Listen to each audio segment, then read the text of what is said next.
What's up, everyone? Welcome to this day in Philly Sports History for December 21st, 2024. I'm your host, Jim Montgomery. Welcome to a Saturday edition, a snowy, cold Saturday edition of the podcast.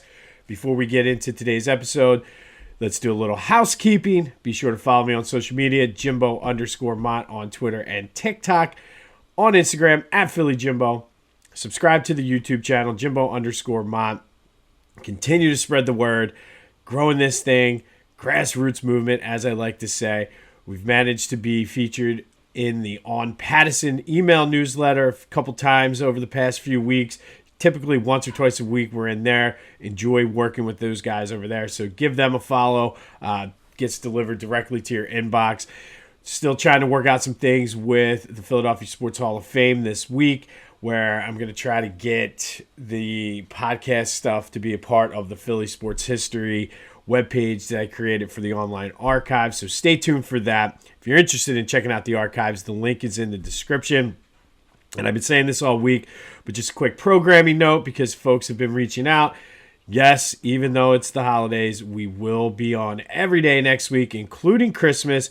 Might be more abbreviated episodes next week, but the sports world doesn't stop, so neither do we. So continue to spread the word. Thank you for your support as we get in the Saturday before Christmas here. If you're going out today, be careful. I don't know what the main roads are like. We came back from downtown last night. The main roads were just wet, but the roads in my neighborhood were starting to get a little slick. Probably too late to order stuff online. So if you're going out there and braving the cold and all the crowds that are going to be at the malls, which really, are there really any malls? I know there's like Exton, there's Willow Grove, Montgomery, but everybody goes to King of Prussia or does their shopping online. I'm seeing all kinds of things, and I don't know, just a little rant there on malls. But be careful out there if you're going out. 25 Days of Kindness. This one, very, very easy to do. Tell your friends you love them, especially if you're a guy. Sometimes don't do that and get all funny feeling with it. Just tell your friends you love them, especially if you do.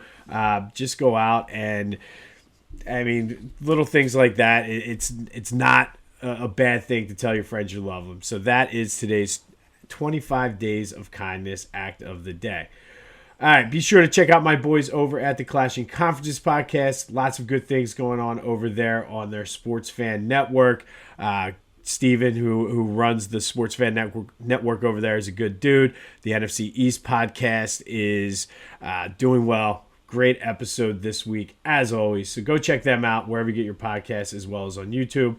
And then go to Philly Goat. It might be too late to get your order in for the holidays, but they still got you covered getting ready for the Eagles playoff run.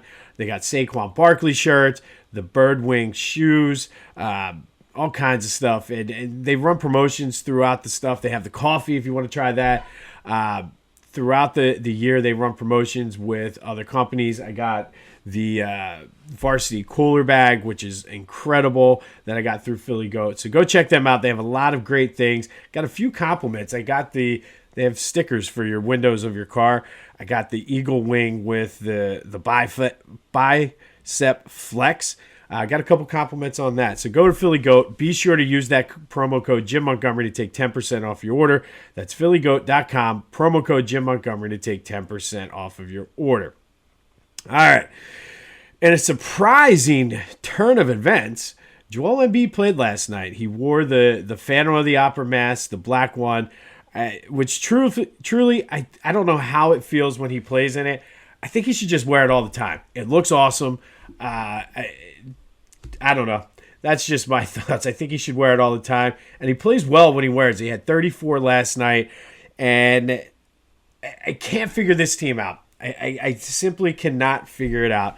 They won 108-98 over Charlotte. They're a completely different team when he plays. There's a different level of, I was able to catch bits and pieces of the game as we were listening to somewhat. They had a 23-point lead on our way back, but caught some of the second half. And it's just, the energy is different. The style of play is different. And just, he's such a damn good player. if he can stay healthy. And I know I have a text chain, and everybody was ripping me about it last night because here I am once again, Lucy with the football all over, getting back on. But if he can just figure out somehow to play more consistently and stay healthy, he's such a good player defensively. Opens up things for guys on the offensive end. Tyrese had 23. Kelly Oubre had 22 last night. Paul George didn't have his best game. Excuse me. But there's just something about that team when he plays. And I don't know. He's not playing tonight. They're in Cleveland, and he's sitting out. I don't know if this is load management for the knee, load management for his face, but this is where the frustration starts because this is now 2 or 3 games in the past, I think 2, because I don't think he had 30 in the game he got hurt. So 2 of the last 3 games, I guess, he's had 30 points. And they're fun to watch when he's in there. They're unwatchable when he's not. But, I mean, I almost would have rather him sit out last night's game against Charlotte and play tonight against Cleveland, the better team, but I'm not the one making the decisions. So I feel like this is a crossroads for this team. They're 9-16. They certainly could go on a run and climb back into the playoff picture, but I'm cautious about that 9-16 record since 4 of them are against the Hornets. I don't know, but they have won 6 of their last 8. They're back in action tonight in Cleveland with no Joe. Nick Nurse said Paul George will play. He thinks this is, and I think I just went through the gamut of emotions just doing this Sixer segment here. Went from the extreme high of they're back to the realization and the reality that no, they're not. But Sixers Hornets, Sixers won 108-98. Didn't cover the 10.5 that I had them at. Damn it, lost by the hook. Just randomly, this has nothing to do with Philly sports or the Sixers, but I have an app on my phone, Pickett Sports, and it basically tracks all my bets and keeps the stats and everything. It gave me my year in review, pretty much even for the year with my bets, but they tell you a breakdown of how close you could have been to winning big money. I lost almost $10,000 worth of, not betting $10,000, but I could have won over $10,000 in parlays, but I lost it on a hook. So Sixers winning by 10 when I bet them minus 10.5. That was basically the story of my year betting, which was frustrating. But Sixers Cavs tonight, no Joe. Maybe we'll see Paul George. Who knows? Whatever. But let me know your thoughts. It's not the question of the day, but am I crazy to even be entertaining the thought that the Sixers are back? Hit me up on the Back to the Future voice and text line 267-495-8531. That'll get you in, and I'm not sure what is going on with my lighting here. There we go. All of a sudden, it just got dim. Maybe it's a sign from the basketball gods telling me to slow your roll on the Sixers. Anyway, we have some Phillies news, and probably not going to like this, but John Foley, good guy. I've done work with him. He's one of the guys from On Pattison. Posted a couple clips from Dave Dombrowski's Zoom call with the sports media here, and essentially said he would be surprised if we, quote, got into any impactful free agents from an offensive perspective. Okay, so basically what he just told you is they're running it back. They might look for another starting pitcher who can be flexible, meaning be kind of like the Spencer Turnbull role where he can start, be a long reliever. But Dave, so far this offseason, you haven't really done much to get into any impactful free agents from a defensive or pitching standpoint either. So looks like they're running it back. For some reason, this dude is spooked to making any long-term moves with the farm system. I don't get it. And again, I shouldn't say I don't get it. I get it because I still have PTSD from what Ruben Amaro did, but Ruben Amaro was aggressive. Ruben Amaro had us on the cusp of a World Series, even though when the postseason came, certain things happened and we fell short, but he went for it. And yes, it sucked for those years after, but that 2009 through 2011, that 3-year span when Ruben was the GM and depleting the farm system, the Phillies were much must-watch TV. This team is very, very close to falling into the Sixers category right now. Because everybody else in the NL East has gotten better. The Dodgers have gotten better. They were already good to begin with. So we'll see. I mean, I think they played above their heads for most of last year. So I think the team that finished the season and went into the postseason is likely more who this team is, but if that's what he believes, we'll see. It's just not encouraging at this point in the offseason to hear him say he does not see them coming into any impactful free agency or free agents from an offensive standpoint.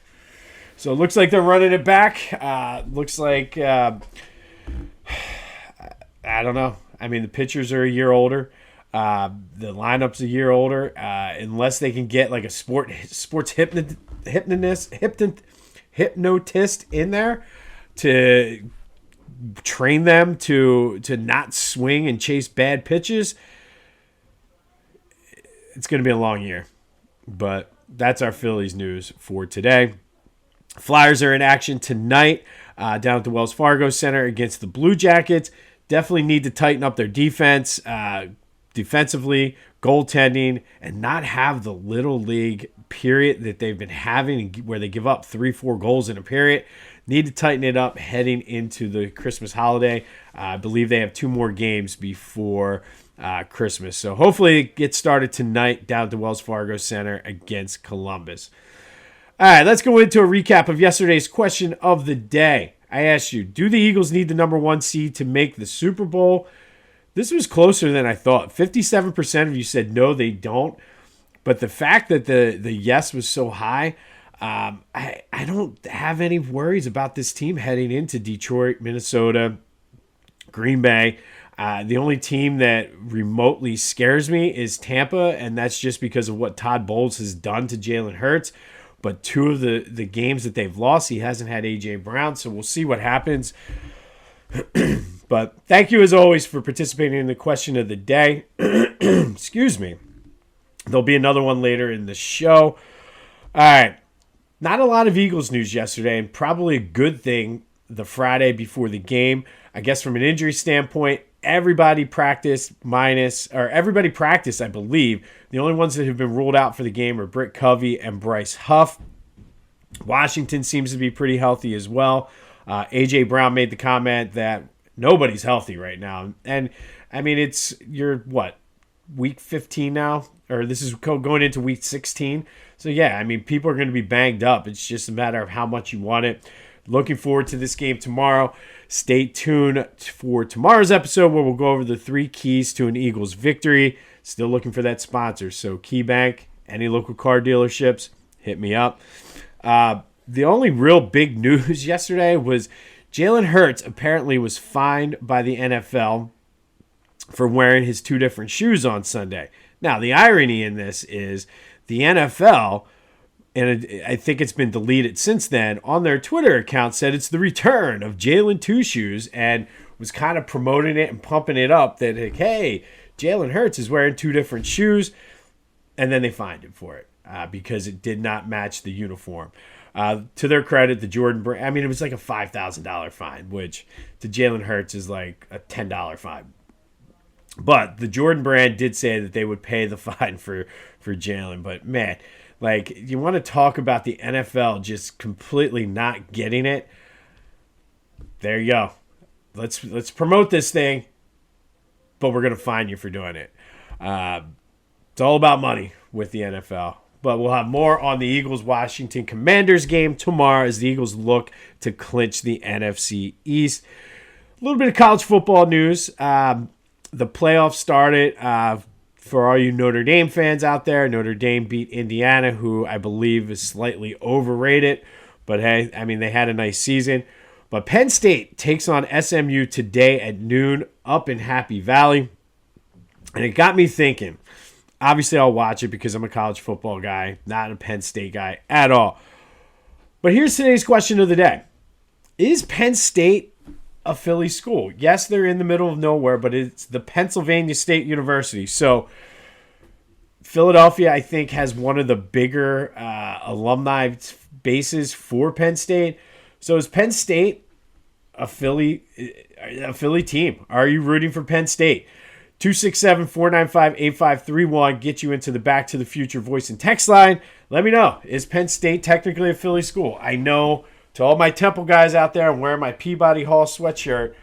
Trust me, not to me they're not. I mean, you'll be hard-pressed to talk a Temple fan into accepting Villanova as a Philly school. So I know they sure as hell are not going to accept Penn State. But for everybody else that's non-Temple, is Penn State a Philly school? 267-495-8531. And not Philly school in the sense that they're in the Big Five, but from a rooting standpoint, is Penn State a Philadelphia team? Like, should my kids, from a college football perspective, should they root for Penn State? I mean, yeah, they could root for Temple, but I don't even like rooting for Temple football. But let me know your thoughts on the Back to the Future voice and text line. It's going off the rails today on a snowy Saturday. All right, today we're going to go back to 1947. And on this day in 1947, the Eagles beat the Steelers 21-0 in the NFL Eastern Division playoff game. Divisional playoff game for the Eagles-Steelers this day. That game was played out at Forbes Field in Pittsburgh. Both teams finished the regular season at 8-4, necessitating the need for a one-game playoff to see who would go on to face the Chicago Cardinals in the NFL Championship. Tommy Thompson threw for 2 touchdowns, and Boss Pritchard took a punt, 79 yards. Defense was outstanding, held the Steelers to 155 yards. This was the Eagles franchise's first ever postseason game in their, at that point, I guess it was 14 years, 1933. So first ever postseason appearance for the Philadelphia Eagles happened on this day in 1947 against the Steelers. They would go on to lose the following week, 28-21, out in Chicago to the Cardinals in the NFL Championship. But that would be, winning this game against the Steelers would be their first of 3 straight trips to the NFL Championship. We talked about this week, then won the previous other 2. And truthfully, we've talked a lot about that team, and I talked about this a little bit yesterday about picking and choosing what I want to do. So I wanted to kind of do the golden era narrative this week. So this is why I picked the 1948 championship over the Miracle at the New Meadowlands. But this was truly the first golden era of Eagles football, making it to the championship 3 straight years. The year before, I believe 1946, they had a 6-5 record, 6-5-1 or something. So they were gradually improving. And this 1947 team is when they realized that the Eagles had something special going. They would go on to win the 2 championships. But today, back in 1947, the Eagles played in their first ever postseason game, beating the Steelers 21-0 out at Forbes Field, earning a trip to the NFL Championship for the first time in franchise history. They would lose it, but they'd be back the next 2 years to win the championship. Finally today, our forgotten teams in Philadelphia sports history, the Philadelphia Field Club, or Philadelphia FC. Now, this was a very interesting trip down the rabbit hole for me to do this. There were actually 4 versions of Philadelphia FC. Obviously, they were a soccer team in the American Soccer League. And I'll be honest, I tell you this all the time, I don't have a ton of soccer knowledge. And truthfully, I always thought FC was football club, not field club. And maybe some of the teams in Europe, they are football club, but that was the first thing I learned going down here. But the Philadelphia FC moved from Bethlehem in 1921, won their first ASL championship in 1921-22 for that season. Bethlehem was a stacked team. They moved to Philly for a year and then moved back to Bethlehem. after winning the championship. So new team the next year, same name, Philadelphia FC. So this is Philadelphia FC 2. They joined in the 1922 season. They played in Philly through the 1927-28 season. They weren't very good. They were renamed the Philadelphia Celtic because they were bought by an Irish group. And then ultimately they were suspended by the league for not having money. They went bankrupt after the 1928 season. Never made the playoffs. Move ahead to the next season. Philadelphia FC, the third version, joined the ASL for the 28-29 season. Didn't make the playoffs and folded after that season. Fast forward to the next year. 1929-30, there was a team over in Bridgeport, the Bridgeport Bears. They played 6 games in Bridgeport before moving to Philly and changing their name to Philadelphia FC. They would only play 8 more games before the season was suspended because the ASL merged with the Eastern Soccer League. So 4 versions of Philadelphia FC. Only one team won the championship, and that was the first version. But essentially, they were the team from Bethlehem. They just came to Philly for 1 year and then moved back. Thankfully for the Union, they did not choose Philadelphia FC as their name. But Philadelphia FC is today's forgotten Philly sports team. 4 different versions from 1921 to 1930. Only one of them won the championship, and basically it was the team that played in Bethlehem. On this day in 1947, Eagles beat the Steelers 21-0 in an NFL Eastern Divisional playoff game. Eagles would move on to play the Cardinals in the NFL Championship before losing 28-21. They'd be back to win the next 2, and this, like I said, was the first golden era of Eagles football. The Eagles wouldn't have another real golden era until the Dick Vermeil days, so it would be quite almost 30-some years in between golden eras for the Eagles, minus the outlier of the 1960 team. We'll have more on the Flyers and Sixers tomorrow, as well as the 3 keys to an Eagles victory. Let me know your thoughts on Penn State. Is Penn State a Philly team to root for? Temple guys, I know where you're thinking with this, so just trying to appeal to the masses. But you know how I feel about it. But let me know your thoughts. 267-495-8531. That'll get you in.